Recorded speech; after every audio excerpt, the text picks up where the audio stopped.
don't want to buy any of those coins, I've got this really new, exciting, exclusive project. It's gone to 10x. It's definitely gone to 10x. Crypto is still very, very volatile. However, if you've got a crypto itch that you just have to scratch and you want it to form part of your portfolio moving forward, then I'm going to give you my 6 best tips from 6 to 1 on how to avoid some of the crypto traps, how to avoid the crypto bros, and how to manage some of your risk and volatility in this space. Quick disclaimer, I'm not a licensed financial advisor. This video is for entertainment and education purposes only. And if you do enjoy the video, I'd ask all you do is give the video a like. Really helps out the channel, helps push my video out to other viewers. Number 6 is safe storage. Crypto is a digital asset, so it needs to be kept safe from digital threats. Similar to if you had bars of gold, you might keep them in the safe. Crypto should be kept in the equivalent of a digital safe. And you basically have 2 options for buying crypto. The first is buying and leaving your crypto on the exchange that you use. This is the most convenient because it allows you to buy and sell easily. However, this can also be the least secure because leaving your crypto on the exchange may make it vulnerable to hackers. There's been some really large hacks that have occurred in companies like Binance and FTX, to name a few, where over hundreds of millions of dollars of crypto was stolen. Chain was targeted, enabling hackers to move tokens off the network. In total, hackers withdrew 2 million tokens, about $570 million at current prices. The most secure way to store your crypto is what's called cold storage in a cold wallet. A cold wallet stores your private keys on a physical device, basically taking your crypto off the internet and keeping it encrypted at all times. These cold wallets do cost money, so weigh up how much you have invested in crypto versus the cost of a cold wallet. If you're only investing small sums of money, like a couple of $100s, I wouldn't bother investing in a cold wallet at this stage. Once those sums get bigger, once those sums get larger, it's at that stage you may want to protect your investments. You can research cold wallets online. However, some of the more popular ones are Trezor, Ledger, and Independent Reserve. And if you're not going to leave your crypto in cold storage, then make sure you're using a reputable exchange or broker. We're starting to see some more regulation around crypto, but I would say it's still very much in the development stage. And with large collapses in the US, such as FTX, and in Australia, ASIC taken action against companies like Binance and Kraken, there's been a lot of investors who have lost money on crypto. Do your own research and try and find a broker, preferably in your own country, that follows the local laws and regulations, that has been around for a while, and that has a proven track record. Now, I'm not making a recommendation for any of these exchanges, but some popular ones in Australia are Coinbase, CoinSpot, SwiftX, Gate, and Independent Reserve. However, you might find that your local bank, your local investment app also allows you to trade in crypto. Dollar cost averaging.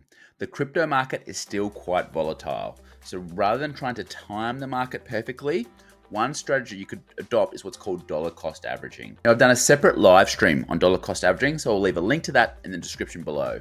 But rather than taking one big lump sum and investing in crypto, what dollar cost averaging is taking smaller sums that you can afford to invest each week, each month, a period that works for you, but taking smaller sums and investing that regularly. And in a volatile market where the price is going up and the price is going down, what that means is that sometimes you'll buy high and sometimes you'll buy low, and your average price is right in the middle, which can mitigate some of your risk instead of just buying one big lump sum, perhaps when the market is really high. Dollar cost averaging really takes the emotion out of investing. And included in this dollar cost averaging plan, you should have a plan on when and how often you're going to take profits, instead of leaving it in the market to be subject to the volatility. Keep allocations small. BlackRock, which is one of the largest investment companies in the world, recommends that no more than 2% of your portfolio should be made up of crypto. And this is because crypto is still very volatile. Now, if you want to invest more than that, you can. That's your choice to do so, absolutely.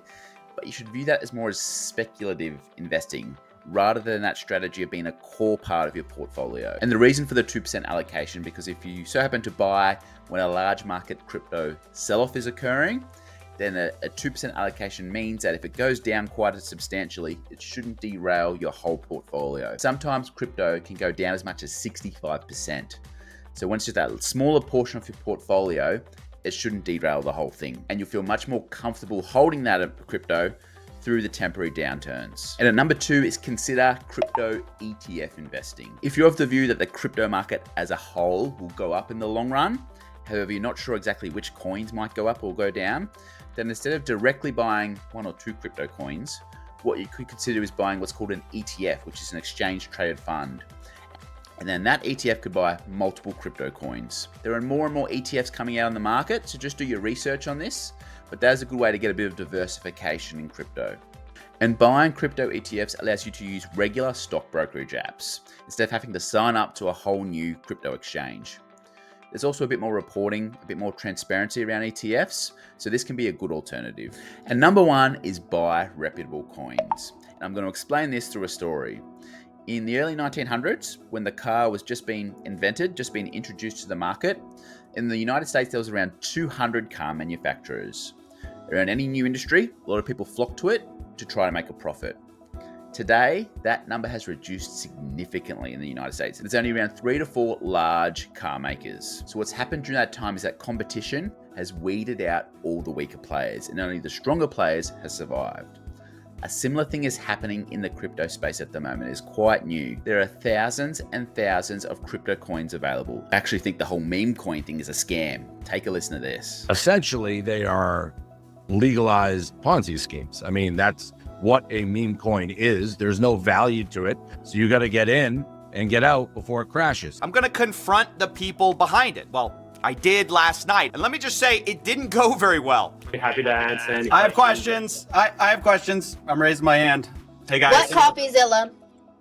Hey, this is one of the most miserable, horrible launches I've ever seen in my life. Okay, then why the f are you on? Profiting from the rug pull, I think it's relevant. We didn't pull a rug. I don't know what you're trying to say. So we need the same thing to happen in the crypto space that happened in the car space. Hopefully through competition, a lot of the weaker coins will be weeded out. So if you want to limit some of your risk when it comes to crypto, perhaps consider long-standing reputable coins. Examples of this include Bitcoin, Ethereum, and Solana, which make up 50% of total crypto trading volume. The good thing about crypto is that you can buy fractional units. So whereas at the time of making this video, one Bitcoin cost roughly 140,000 Australian dollars, you don't need that amount of money to buy crypto. You can buy smaller fractional units. And if you made it this far in the video, comment the word crypto so I know who you are. And if you like investing style videos, make sure you check out this next video.